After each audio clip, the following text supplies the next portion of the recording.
Good morning, fellow ruminators. Welcome back to another session, Rumination with Andrew. Thank you for joining one more time as we are about to discuss a very important topical matter.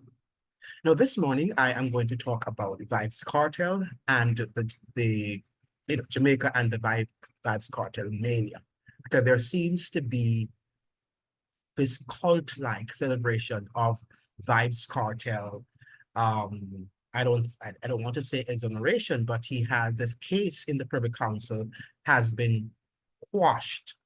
Um, Quashed, yes, because it seems to me that they were not able to come to a verdict, a final verdict as to whether or not he's guilty of the murder charges for which he was alleged to have participated in sometimes in 2011.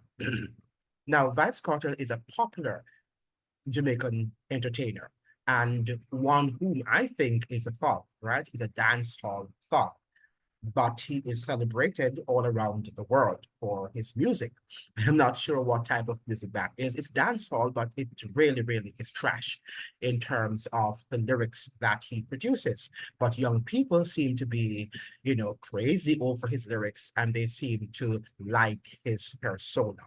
I find him to be someone, you know, that needs to be refined, someone who needs to rethink his position, and someone who needs to be baptized with the baptism of the Holy Spirit. I mean, I am very serious about that.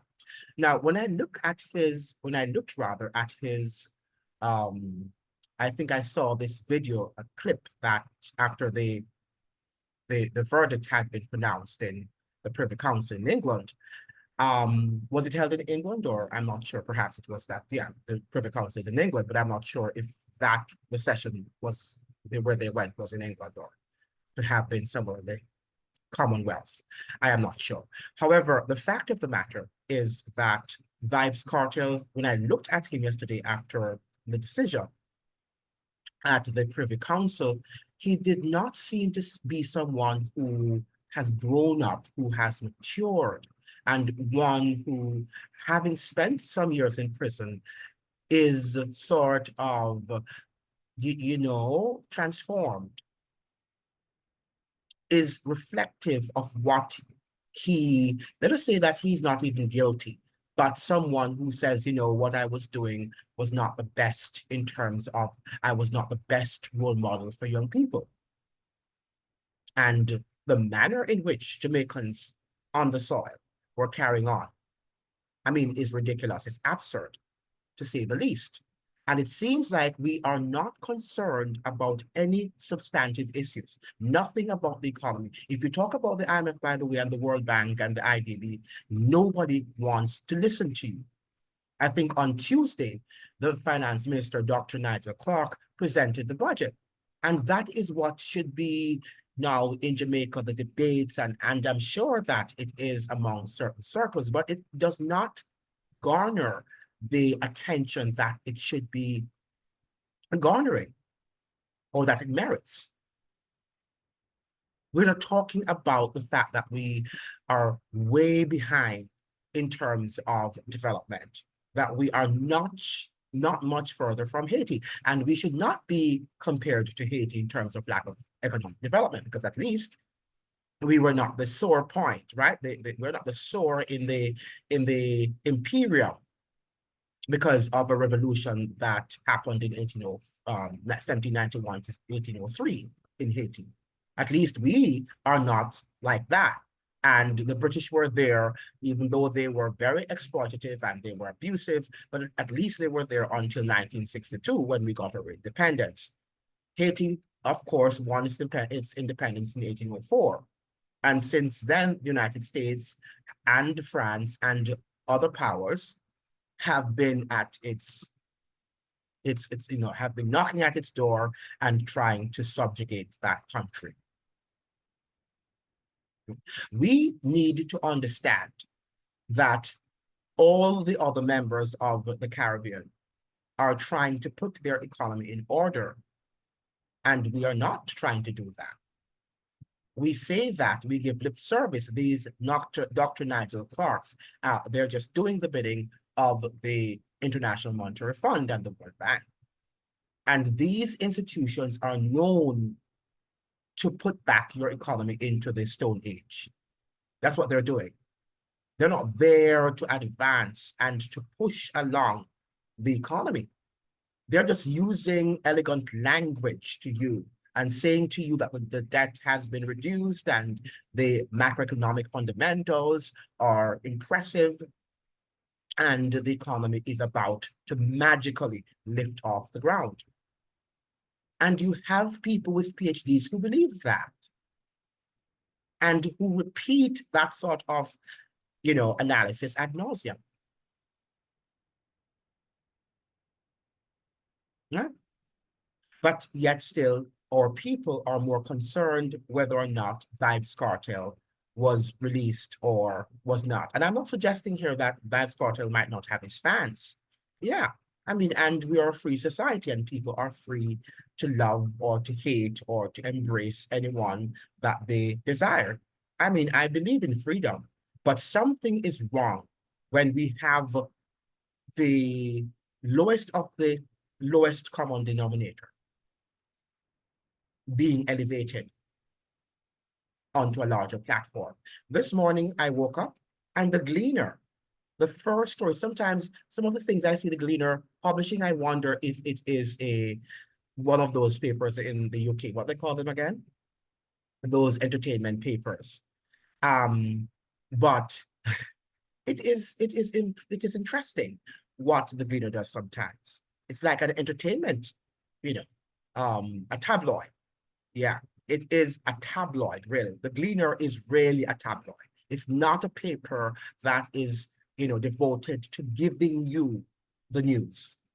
Look at what this is a lead story in the Gleaner this morning. Long live Privy Council. Attorney Fields, vindicated as UK law lords quash murder convictions of VYBZ Cartel co-accused. All right? Now look at this guy. This is the guy that Jamaicans are, trying to glorify, right? And to bestow honor and respect upon. This is he. And you really, really wonder what civilized society would, at this juncture of their development, be doing that. It means, therefore, the society has nothing going on in it. A very unproductive, uneducated society. In fact, in which 80% of its graduates, its university graduates, leave and immigrate to some other country abroad. And the politicians and the powers that be in Jamaica are not concerned about that. They're more concerned about VYBZ Cartel and what is going to happen to him or not happen to him. And I wish VYBZ Cartel well. If he's not guilty, then I think the courts should exonerate him. But if he's guilty, I think that he should receive the full brunt of the law. Now, listen to what the Gleaner is saying. One of the attorneys who represented dancehall superstar VYBZ Cartel in a previous appeal of his 2014 trial yesterday declared that she felt vindicated by the ruling of the United Kingdom-based Privy Council, quashing the murder conviction of the man celebrated around the globe as world boss. Cartel, whose given name is Adidja Palmer, and what's that? His now former convicts, Sean Storm Campbell, that is Kahira Jones, and Andre Madsus St. John, saw the Privy Council send their case back to the local Court of Appeal for a decision on whether they should face retrial for the 2011 murder of Clive Lizard Campbell. Right? So it means, therefore, the case was quashed in the Privy Council, at the Privy Council, and the case has been sent back to Jamaica, right, for him to make his appeal, which I think, based on what I am reading, they are going to exonerate him of the charges because Jamaica is so caught up with cult-like figures and icons like this guy here, Vybz Kartel and the Bob Marley. Well, Bob Marley was not as low as this guy, I assume, right? But the fact of the matter is, when you see a culture clamoring after entertainers and entertainment icons, you know that that culture is a debased, a decayed civilization. And this is coming from all sectors of the Jamaican society. From the University of the West Indies, you had your people like Caroline Coopers who are vouching for these guys.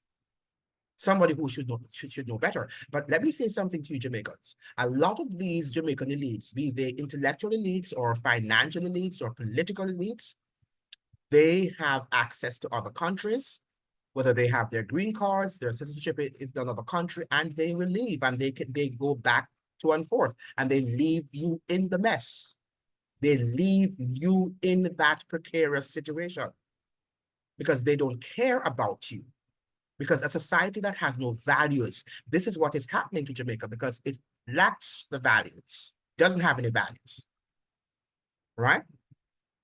Because of this dancehall, this entrenched dancehall culture that we have nurtured there for years. It has been there since the latter part of the 80s. In fact, after Bob Marley's death, shortly thereafter, this dancehall culture came in, right? And even Mr. Siaga, who was a great proponent and advocate of our musical culture, the music culture in Jamaica, and who promoted it during his life, he is on record when he was reflecting on our musical, sojourn and trajectory since independence. I think he gave a lecture at the University of Technology some years ago, could have been 2018, if I remember clearly. And he was saying that dancehall has outlived its years. And I'm sure he's not particularly impressed or was not particularly impressed about this dancehall culture. And if I remember clearly, Vybz Kartel was even banned, if I'm not lying, from some of these characters, or not banned himself, but his music, I think, was banned from places like Trinidad and some other Caribbean countries because of the sort of crude and crass and boorish lyrics that he came up with, right? That were in his songs, right? This is the guy that people are, you want to see these people on the street. Who are these people, by the way? And they're, behaving as if God has answered their prayers. Many of Jamaicans right now don't believe in God, right? But they think that God is somebody who can be used and abused, and that God is in bed with, an alleged criminal of Vybz Kartel's ilk. Now, there was an article written by Ian Boyne, and Ian Boyne, for those of you who do not know, was a Jamaican journalist and pastor, and he died in 2019. One of our finest journalists rather, in that country. I used to like reading his thoughts and his insights. But he wrote an article on March 3, 2017, in which he titled that piece, Cartel Mirror to Our Soul. And he's talking here about Vybz Kartel. And listen to what Ian Boyne is saying. A society in which convicted criminal Vybz Kartel is a hero and in which he elicits cult-like murderous devotion is a society in its death throes culturally. This is why we're having the murder rate in Jamaica, because our culture is dead. And the sort of culture that we are exporting to the world is not a culture that people are impressed with. And it's not a culture that is helping societies to grow. And I did talk about yesterday the Fragility Act, and I'm going to look at it shortly and just explain to Jamaicans that the United States can also use that Global Fragility Act against you. And be careful, that's perhaps one of the reasons why it was issuing those advisories, those travel advisories to Americans and other people of the world, that you should avoid going to Jamaica because they're making the case to apply that global Fragility Act, and in which the military can invade Jamaica and go down there and do what they are doing right now to Haiti. Because this is not only about Haiti, this is going to happen to other countries. And if Jamaicans do not get their acts together, they are going to also be the victims of this global Fragility Act. Because the United States is no respecter of persons, including its own citizens.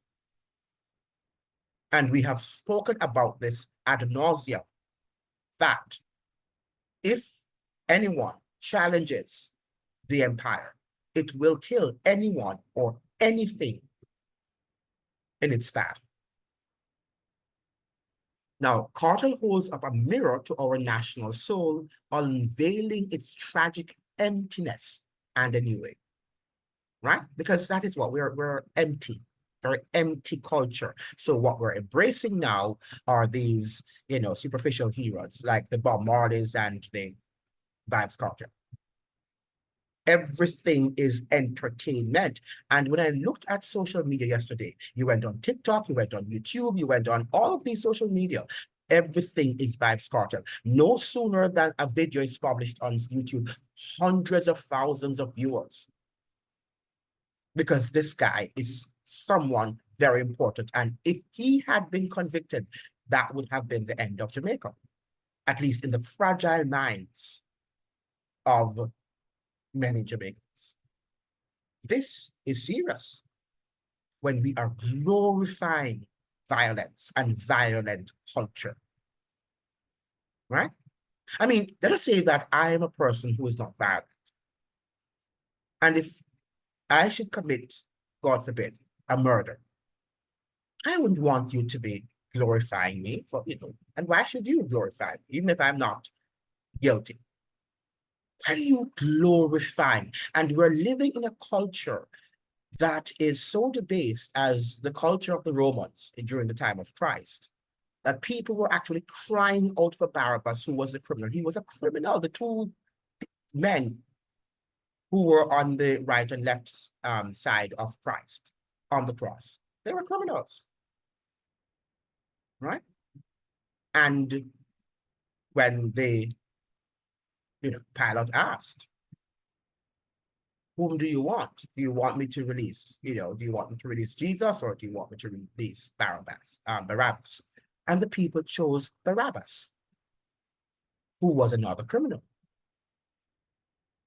You had a man, the divine man, who was not guilty of anything, righteous in all his ways. Yet still the people, that depraved Roman culture and the Jews themselves, right? They decided to choose a criminal. And if we look at the history of the Dark Ages in Europe during the time of the Protestant Reformation, the same thing happened. All the people who were noble, upright, law-abiding, they were then the noted enemies. And that's why many people had to flee from Europe to go to North America, to go to what we call now the United States.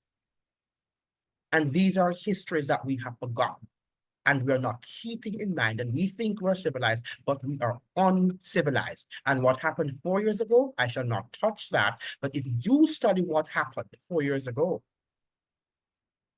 and what your leaders did to you, right, you would understand that we are celebrating violence and criminality. Now, let us continue with what Bourne is saying. Cartel is the miner's cannery. The cartel phenomenon provides a glum warning sign of cultural collapse. Lisa Hanna, the latest victim of the dancehall rabble, puts it poignantly in reacting to the torrent of violent abuse and threats that descended on her for merely suggesting a discussion about whether the murderer's music should be played on public airwaves. She was just suggesting whether or not it should be played, and there should be a debate and she was attacked. And I know that publishing this video, when I shall upload it, that it will also generate nonsensical comments. Because we glorify violence. The undisguised violence and vulgarity of the disagreements posted and the sheer volume of antisocial attitudes were like megaphones screaming at Jamaicans to wake up and smell the decay into which Jamaica's proud history of decency and mutual respect have plummeted. Right? Maybe that was said by Lisa Hanna. Right? Something is wrong. Something is fundamentally wrong with the Jamaican culture. And I think we're suffering from schizophrenic. We're schizophrenic, bipolar. Something is wrong. When you see a Caroline Cooper, who is a respected university professor down there, advocating for these dancehall people to be, and and it's your truth. And we think we can live in a society where somebody has their truth and they live their truth and their nonsense. And you live by your truth. We have to have common values and norms and mores. If we do not, then our society cannot be held together. Our civilization cannot survive. Cannot survive. And this is what is coming out of the land of the country of Marcus Messiah Garvey. And we are more willing to promote a Bob Marley than Bob Marley, who was an ignorant person. I mean, he created good music, some good music. I mean, it's not any music that I think is one of the greatest things that anybody could ever listen to. But because we have promoted him and people think that that is so, then it is so. That the reality that the elites have created for you, you believe that that is the reality. Right? But how could I even compare the music of Bob Marley with the hymns and other more elevating music? Right? But you have, because your culture is so decayed. Now, this is what Boyne continues to say. I have been warning about the deleterious effects of negative dancehall for decades, including the times when Lisa and her party were utilizing it to win elections. And this is what I'm saying. I was speaking to a friend day before yesterday in Jamaica also. We were on the phone together speaking. And we were talking about the Vybz Cartel thing came up. And then the whole matter, I said to her that I think, based on what I see in the politics, Vybz Cartel is going to win. Because I'm not sure if Andrew Holness is not even a fan of Vybz Cartel. Because this Clarks thing, and and I'm not saying the Prime Minister cannot wear a Clarks because it's just a brand.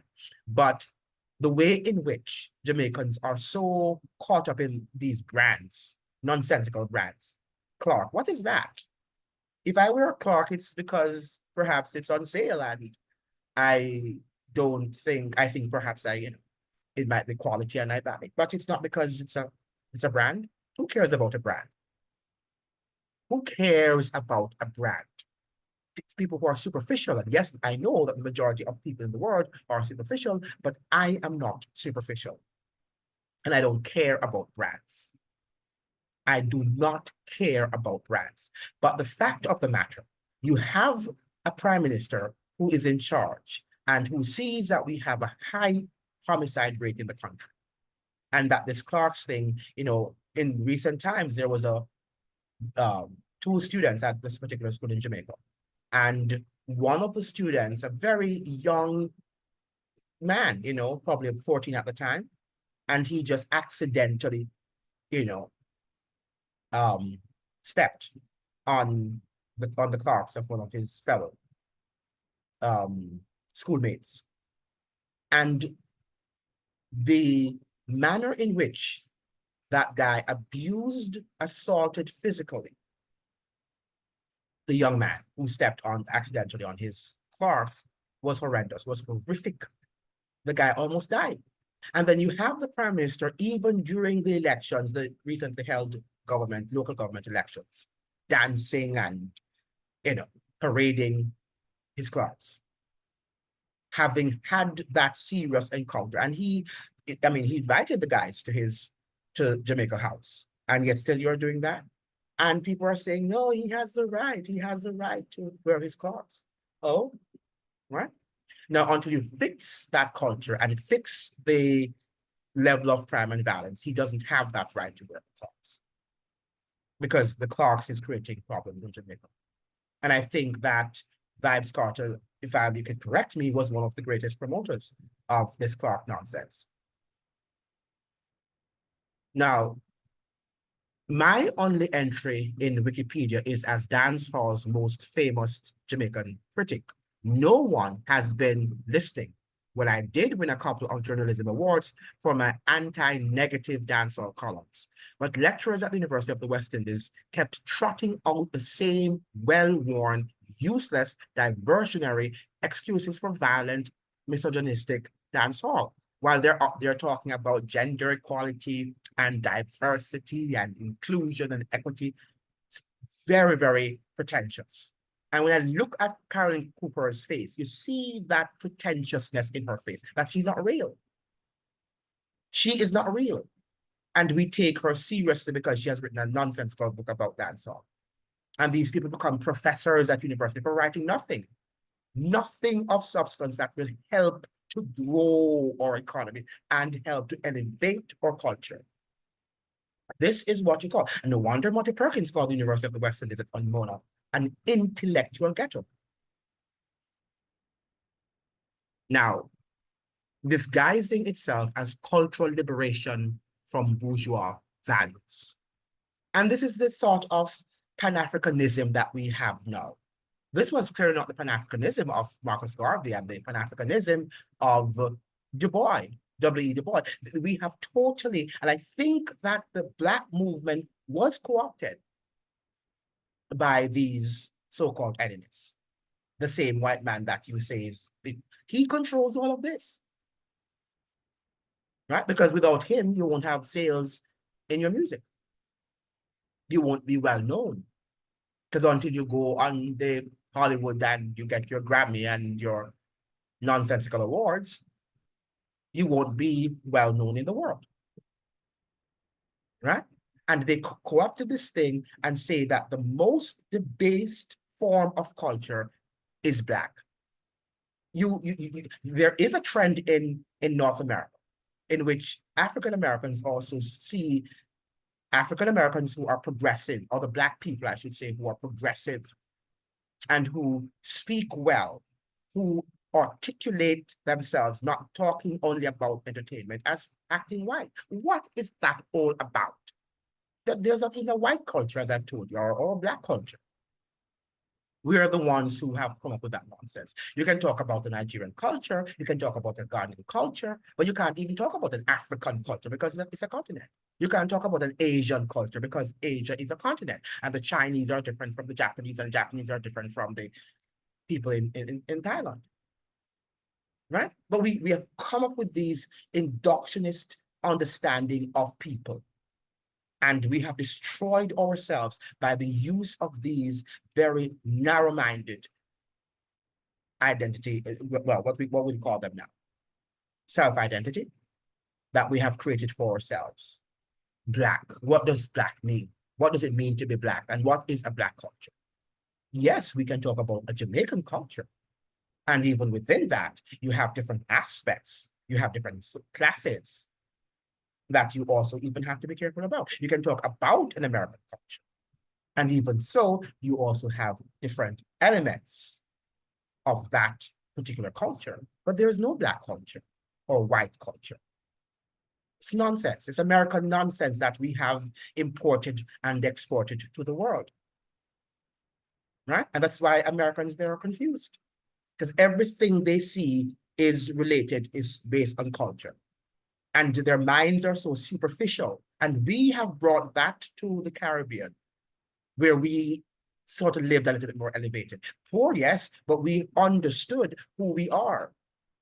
But because of this Black Power movement, we are now embracing this low class values, and we are suggesting that it's African values. So it's African to behave antisocial, right? And yet when we see the Africans going to England, when they go to America, they're superior in terms of their academic abilities to many of these people who are of European heritage and backgrounds, right? And yet we can't understand it, but we are saying everything that is trashy and that is lower class is black, it's African. Nonsense. Nonsense. And I hope parents, you who have your children, are not educating them about this black-white construct. Let them understand that, yes, this is how society will want to perceive you and will want to perhaps describe you, but they are the ones who are illiterate or semi-literate. Educate them first that they are an individual and that they are linked to a culture, and teach them wholesome values, and that wholesome values transcend cultural or ethnic backgrounds. So this is where we are today, with the lumpen proletariat now armed with the weapon of social media to spew their murderous threats. Happily, Lisa is undaunted. In a recent piece in the Jamaican Observer, she writes feelingly, and he's quoting now Lisa Hanna's comment. Every day, every Jamaican is faced with choosing between what's right versus the new normal. But our courage is being held hostage by a culture of aggressive, abusive, and violent threats that passes for disagreement. Right? This is what is happening because there's a mania, right? A cult-like, worship, adoration of these entertainers, because Jamaica is equivalent with entertainment culture. It's just all about dancing and big tune, and you carry on as if you are animals, right? I met a young man from Jamaica, perhaps could be a year ago, and this sort of aggression, I can't understand. And I'm not going to lower my standards for anyone. Not even the Prime Minister of Jamaica would lower my standards. If he's not having a standard, I don't need to be near him, because I'm no respecter of persons. I'm a respecter of values and attitudes and people who are able to think. And the majority of our people in this world cannot think. We're just running with the wind. We are just running with the crowd, because that is how we are. We behave like robotic animals, right? We're behaving even worse than the animals right now. How can we nurture a culture, a civilization, by putting so much emphasis on a depraved dancehall culture and its entertainers? The same thing happened some years ago with Buju Banton. And I'm not saying that Buju Banton, is somebody who should not have his fans. But when he returned to Jamaica, this cult-like adoration and reception of Buju Banton, right? Who is Buju Banton? And why should our culture put him up on that pedestal? Hmm? Oh, yes, because he's internationally recognized. And I keep on saying to you that in the same way you see North Americans in Haiti right now, bombing them, killing them, whatever they're doing to them. Well, I shouldn't say bombing, but at least they're starving, and gangs have taken over the entire country, right? And yeah, they probably like Haitian food. They probably like the Haitian music, and they will dance, and doesn't mean that they won't kill them. It doesn't mean that they respect them, because I can enjoy your art and I might not like you. Yeah, love your art, love your music, love your article or book that you have written, right? but I might not love you, the person. But we tend to believe that when these international people, like the Hollywoods, elevate your entertainers to this sort of fame, this world fame, you think that they like you and they like Jamaican culture. Everybody likes Jamaican culture. Who cares? Who cares about the Jamaican culture? Right? I mean, if you read the history, recent history too, about the IMF when we were at loggerheads with the IMF in 2010, you know what they said in Congress? They said, when they were, you know, trying to ink out, when Jamaicans were trying to ink out, the authorities that is, were trying to ink out some sort of agreement, and the IMF wanted to impose, which it ultimately did, the most austere program upon Jamaica. When we decided that, probably we can't accept it, the leaders in Washington said, well, let Jamaica burn. If they don't want to accept the IMF program, let them burn. Because guess what? We might not be necessarily needed. There was this, even though it's in the political, maybe I did not have it here. Yeah, this was a gaffe by your boy in office right now. I think I'm not seeing that now, so let me not do this today.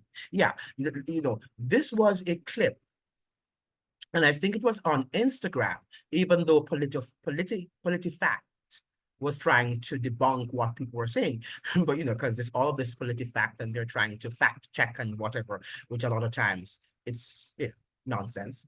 But this is what Biden is on record of saying. If Haiti just quietly sunk into the Caribbean or rose up 300 feet, it wouldn't matter a whole lot in terms of our interests. It means that Haiti is not a country that they esteem. Right? And no country is going to esteem you if you have not developed your economy. And Jamaica has not developed its economy. And our elites like to take you to their houses and, oh, this is a big house that I live in, right? In Beverly Hills in Jamaica and the Red Hills and the beautifully constructed homes. And you think that that is Jamaica. But it is really the masses that determine who Jamaica is, not the few who are there doing well. So when they're driving around and see the level of poverty on that, that's what defines you, right? The elites who think you are so important, right? This is the mirror that people will have of you, no matter how intelligent and sophisticated you are, right? We've got to really transform that culture. And I think that we have lost about 3 generations. And I don't think that it's ever going to happen. But, let's have some hope. And if we begin by trying to at least change it, maybe we will save part of a generation. I don't know. But we have sunk so low. The dancehall culture in Jamaica has sunk Jamaica so low that I don't think anybody can dig us up. We can be pulled up out of the mud, the mud and that we find ourselves immersed in or immersed under. Right? Something is wrong. Something is seriously wrong, and nobody is talking about it because, as Ian Boyne suggested, if you talk about it, you can be attacked. Maybe they will come and murder you. Right? I remember I was in Kingston some years ago, and I went to this wonderful part of Kingston. Well, it used to be wonderful part of Kingston. So everything is decaying now. Right? And I was in that pharmacy, and when I saw the,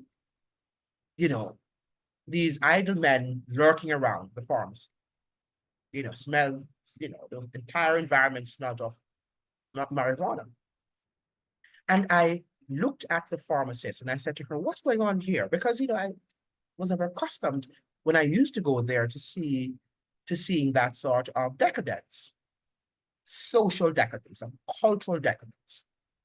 And she said to me very quietly, be careful, don't speak that loudly, because if they hear you, they might kill you.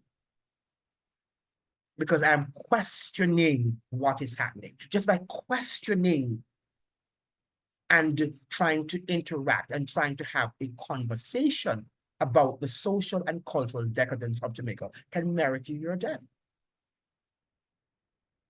That is how a violent society we have become. And we glorify criminality, and then we're crying. We're so hypocritical that when we cry, when somebody dies, we cry. Oh, what's the government going to do about crime and violence?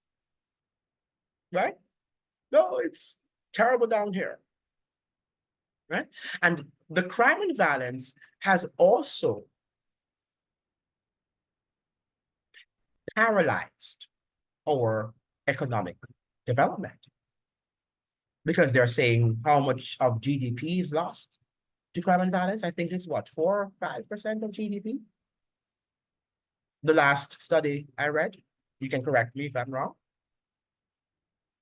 4 or 5% of GDP. Do you know how much money that is and what it could have done? How many hospitals over the years and schools we could have built, or perhaps universities also over the years? Because this has been going on since the 1970s. Unabated. Nothing has changed fundamentally since the 1970s. Yet we are so much invested in Bob Marley and Vybz Cartel. Right? Because these people, we're so empty. It's when you're empty that you have to rely on somebody else to boost you up, to boost your image. Right? What are you doing for yourself to boost the Jamaican image and to showcase Jamaica in a positive light? Because of the dancehall lyrics, many Jamaicans they think that the best image of Jamaica is the most decadent, the most decayed. No, gone are the days when that country had pride, right? Right now, it seems to me that this black nonsense that came from North America about this Black Power movement, right? Black Power movement, just talking about blackness all day long, right? Black Jews and everybody's black. Everything is black and everybody's black. The entire world is black. Nonsense, right? And it has destroyed us, not only in Jamaica, but it also has destroyed many African Americans. And I spoke to many of my students when I was at Howard University, and I told them that I was not impressed with that sort of culture. Right? We've got to elevate ourselves and come out of put away this colorism and begin to understand that we are humans and we can't afford to be behaving as animals. Almost everything in Jamaica embraces this sort of antisocial behavior. And if you're not behaving that way, in that crude, crass, and boorish manner, you are not normal. And this is what Ian Bourne is saying, that our society, our culture is in decay. It has decayed, and I don't think it will ever come back to any acceptable standard. Because that is the norm. Generations have come and generations have gone. And that has become the stamp and the norm of Jamaica. Right? And then we lament the crime and violence. Then if we don't have law and order, you're going to have crime and violence. You have to have a law-abiding society. You've got to harness, you've got to nurture an educated civilization, an educated culture. And the fact of the matter, the politicians think it's best not to, and the financial elites. because that is how they control you. And the ones who they can't control, they say, leave, migrate. And they're happy. A win-win, right? I educate you, and because I don't want you to make up any noise and protest and critique what I'm doing, as soon as you receive your education, I said, ta-ta, bye-bye, leave, right? Because I do not want you to be of any threat to my political or economic power. This is control, this is control. This is not something that is just happening out of thin air. This immigration leaving, this yearly immigration out of Jamaica of 80% of its university graduates. It's control. And it's a win-win for the elites and the financial elites and also the political elites. You are the one who think that it is something that is just coming out of thin air, right? But the IMF knows that is going to happen. The World Bank and these hypocritical people, they know that as a result of their policies, no intelligent person would ever want to live and develop Jamaica because their policies are backward. Their policies are backward policies that are sending us back to the Stone Age. Right? It is, to me, just ridiculous what I see happening in Jamaica. But let me just contextualize in light of the Global Fragility Act that I spoke about yesterday regarding Haiti. And this was a report from the Black Agenda report. So let me share my screen with you and just to contextualize what this is all about. Because when you think that this bipartisan law that was passed in Congress is only for Haiti, is only applicable to Haiti, you are going to understand, you are going to see that it's not only for Haiti, and it could also be applied to Jamaica and other countries, okay? So let's look at the Black Agenda. Let me sort of make this font a little bigger so my eyes can follow what's going on. Okay, so we have here from the Black Agenda report, a very good newspaper, online if you want to read, a news that is not necessarily from the mainstream. Did I get this? Did I move it? Let me see if I can go back here. Okay, right, because I did lose the side. All right, so we have here, Haiti is the first target of the Global Fragility Act, but it's the first target. It means therefore you're going to have a second, you're going to have a third, you're going to have a fourth, onward, right? Haiti's fragility is caused by decades of US interference, and the restoration of its sovereignty is the way to resolve that nation's problems. But listen to what they're saying here, the article. Let us look at the person. Travis Ross is the author of this piece. Now, with Russia and China increasingly assertive and influential worldwide, Washington recently rolled out its gambit to maintain global hegemony and gather former colonies and new colonies under its wings, right? So it's trying to gather everybody under its wings to recolonize and to re-enslave these former population, these former colonies and enslaved nations. The US government has selected Haiti to be the first GFA, that's a Global Fragility, so what is it again? Global Fragility Act, yeah, that's what it is, partner in the Western Hemisphere. Also in the GFA's pilot group are Libya, Mozambique, and Papua New Guinea, along with West Africa's Benin, Cote d'Ivoire, Ghana, Guinea, and Togo. So they're going to be going there too. This thing is planned, This is not, when you wake up in the mornings and you see these conflicts happening, they do not emerge out of thin air, right? You and I are the ones who think so. But these are carefully orchestrated conflicts. And because there's an agenda, And conflicts generate lots of money. Chaos also generates lots of money. Violence, the trafficking of people, including children, hundreds of billions of dollars per year. And a lot of the people who are spearheading these sort of evil agendas are very, or what, who appear to be very refined and sophisticated people, right?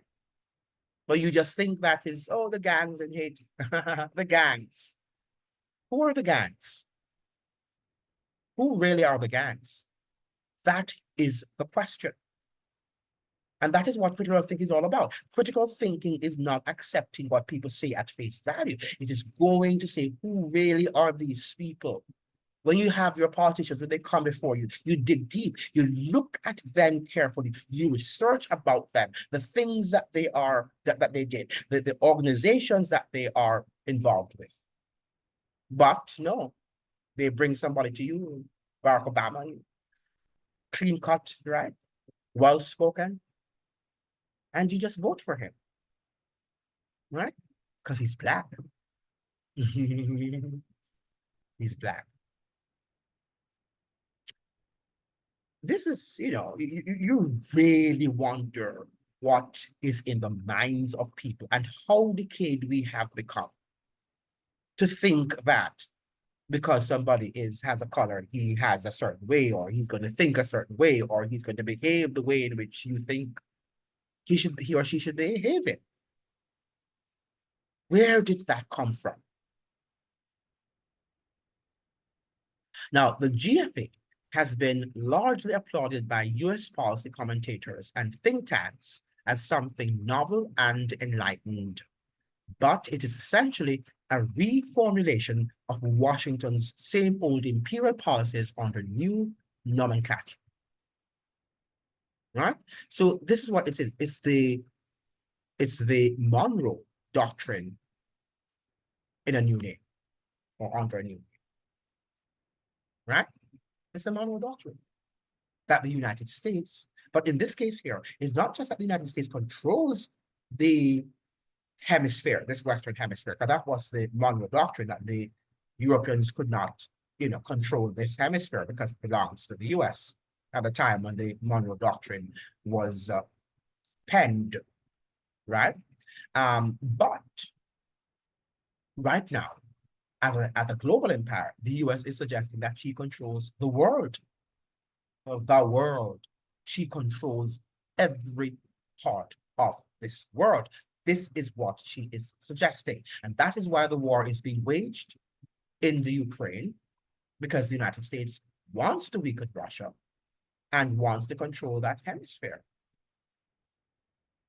And you have the wars in the Middle East because the United States believes that also it should control that part of the hemisphere, that part of the world. Right? This is full spectrum dominance.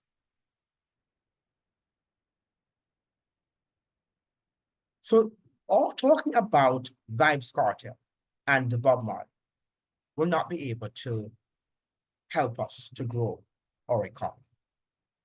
And it's not helping us to grow socially either. Right? How can you think that Bob Marley is going to be a national hero? And Bob Marley could not even do an intelligent interview. He could not complete an intelligent interview. He could not do it. He just could not. I mean, some good music according to your standards, right? But and I'm not saying now that he has to speak standard English and he has to speak like an intellectual, but he could have said something that made sense, right? And a lot of what Bob Marley said in his interviews did not make any sense. But these are the people that you want. Z, yeah, I just want someone to say Z and Z, right?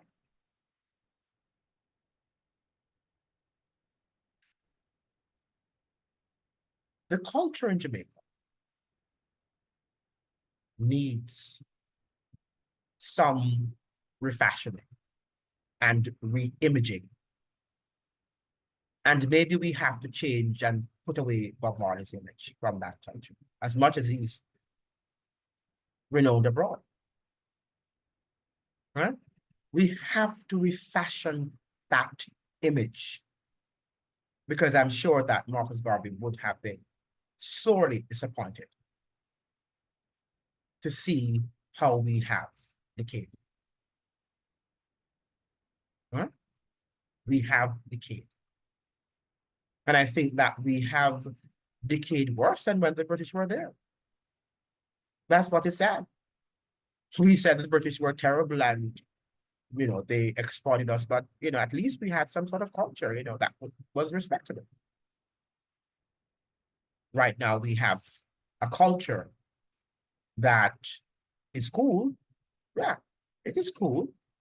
And you can be entertained if you're stressed in North America and want some, cultural relief, and you want some cultural excitement. But who wants to live that debased culture every day? Right? We've got to rethink our positions. We've got to rethink our positions. And I'm not saying here that Vybz Kartel's case was not to be the way in which it is. I don't know about the case. I'm not particularly interested in Vybz Kartel's matters. I'm not. I honestly am not interested in Vybz Kartel's persona and what he does or does not do. Right? What I'm concerned about is the emphasis and this cult-like adoration and worship of a man that was accused of a criminal act, and his behavior, the way how he comports himself in the public. Do you really think that that is a role model for your young man, your young son, your young child? Do you really believe so? But that is what Jamaica is today. All entertainment icons are superior. All criminal politicians are superior. All criminal financial lords are superior. Because that is what we see on the media coming from North America. Right? With the criminal elements in Hollywood and in Washington. But they are the ones who are in the media constantly, right? And we crave their wealth.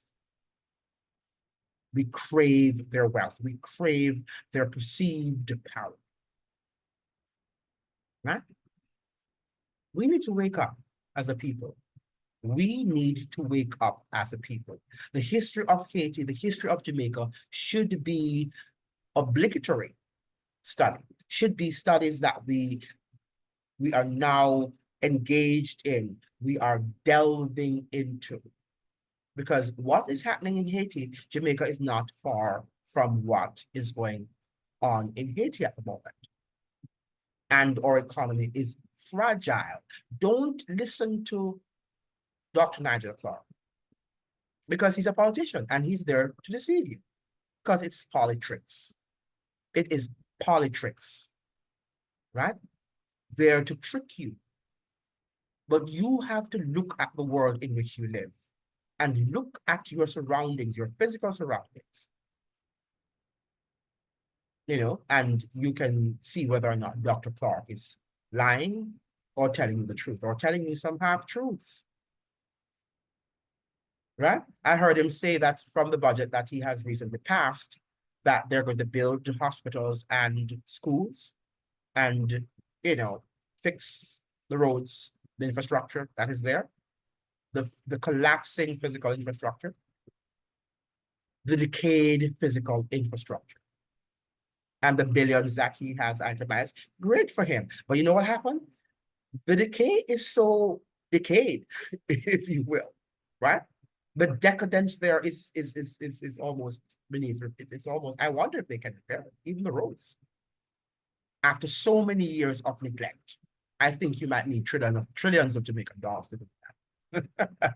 Well, or what you call it now, depreciated, currency, right? Because they're going to need a lot of hospitals and a lot of schools, right? I don't know what to say again, but all I can say is Jamaica, wake up, wake up, wake up and smell the coffee, because when the military guys get there, which eventually, based on how we are acting right now, they're going to go there, right? Because I spoke to you about the 4 criteria last night in which the Global Fragility Act can be applicable, right? Instability. We talk about crime. We talked about fragility, conflicts, right?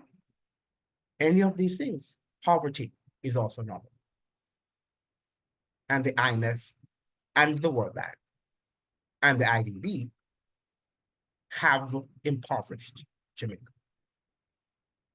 Their policies have impoverished Jamaica. And we are just now a slave state. They have enslaved us, and our intellectual elites have said nothing because they themselves are not educated in the true sense of the word. They're just degreed, have some degrees, and you respect them because they're doctor and, well, he's Dr. Clark from Oxford University. And you think that he's knowledgeable, right? And that he can run your economy.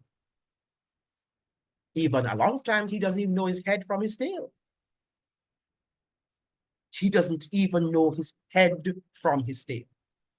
But you believe him because he's from Oxford University, right? When are we going to wake up? But let me end this video because, I don't want to waste your time, but I am saying to you, we cannot continue this cult-like worship of our politicians, of our economic elites, and of our entertainers. Those whom you call your heroes and your national or international icons. Right? It is a disgrace how our people are behaving at the moment. All the best to you. Thank you so much for joining. I look forward to seeing you. Remember to like, to share, and to subscribe because we need civility. We need to bring back civility in our world, in Jamaica, and civility to our cultures. Because without that, we are going to die.